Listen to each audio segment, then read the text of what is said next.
right, it doesn't look like I really got much done today, but I did. Um, see here. So you can see right there, I clamped the hose, stop it from flopping around. And then I did the same over here to stop that guy from rubbing cross members or anything. So nothing's touching and it's really tight in there. And then right here, you can see I put these straps on the top of this tank.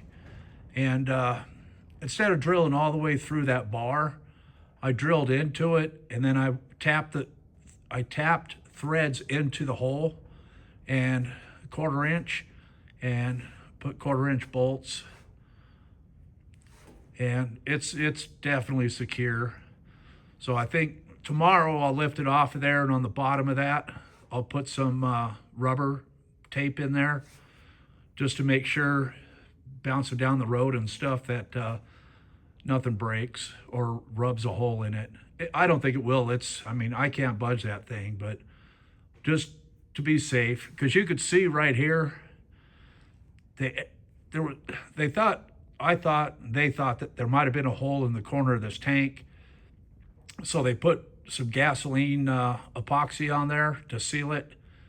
And when they pressure tested the tank, that's kind of what happened here. So it lifted here, and then kind of as it bulbed up, it caved in a little bit of that tank.